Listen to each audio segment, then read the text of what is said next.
এই দেশের মানুষ নামাজ না পড়লেও যদি কেউ নবীকে কটূক্তি করে তার কলিজা ছিঁড়ে যায়, সে রাজপথে নেমে যায়।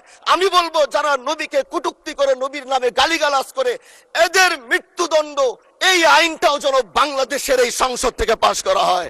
যারা নবীকে অস্বীকার করে তারা কোনোদিন মুসলমান থাকতে পারে না। এটা আইনের মাধ্যমে, এটা বাংলাদেশের পার্লামেন্ট থেকে ঘোষণা হবে, সেটা আমরা চাই। আজ দাঁড়িয়েছি, হয়তো আমার কথা অনেক লম্বা, আমি জানি না আপনি আমাকে সময় দিবেন কিনা, কিন্তু আমি বলতে চাই মাননীয় স্পিকার, আমরা যেই জায়গা থেকে দাঁড়িয়েছি, বাংলার 30 থেকে 40 লক্ষ উলামায়ে কেরাম আমাদের দিকে তাকিয়ে রয়েছে, কারণ তাদের কণ্ঠ, তাদের সে আওয়াজগুলো আমরা যেন জাতীয় সংসদ থেকে দিতে পারি। তার মধ্যে অন্যতম একটি হলো মা কানা মুহাম্মাদুন আবা আহাদিম মির রিজালিকুম ওয়ালাকির রাসূলুল্লাহি ওয়া খাতামান নাবিয়্যিন ওয়া কানা আল্লাহু বিকুল্লি শাইইন আলিমা। আপনি জানেন নবীর পরে আল্লাহ নবী হচ্ছে আমার ইমানের অংশ, আমার ইমানের পার্ট।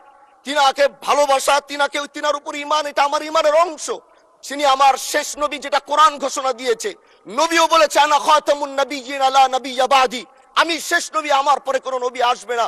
কিন্তু মাননীয় স্পিকার, দুঃখের সাথে বলতে হয় বাংলাদেশের এরকম একটি পার্ট রয়েছে, যেই পার্টের এক অংশ মানুষ তারা নবীকে অস্বীকার করে, তারা মুসলমান দাবি করে, এবং এই বিষয়ে অনেকেরই ধারণা আছে, তারা জানে। আগামীর অগ্রগতির ভিত্তি আনোয়ার ইস্পাত, স্ট্রংগেস্ট স্টিল সিন্স 1978। এই আন্দোলন করতে গিয়ে অনেক মুসলমানকে রাস্তায় শহীদ হতে হয়েছে, আন্দোলন করতে হয়েছে। স্বাধীনতার পর থেকে আজও সে আন্দোলন চলছে, কিন্তু আজও পর্যন্ত সেটা পাইনি। আমি মাননীয় প্রধানমন্ত্রীকে বলবো, আপনি বাংলাদেশে একটি ইতিহাস রচনা করে যাবেন।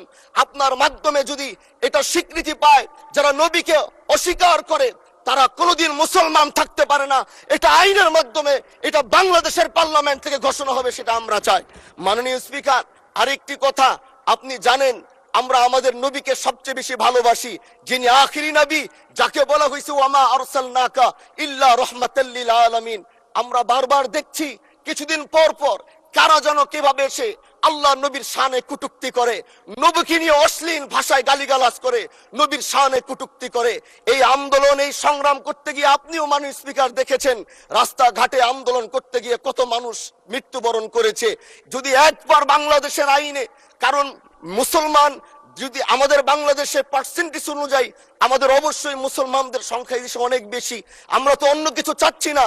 এই দেশের মানুষ নামাজ না পড়লেও যদি কেউ নবীকে কটূক্তি করে তার কলিজা ছিঁড়ে যায়, সে রাজপথে নেমে যায়।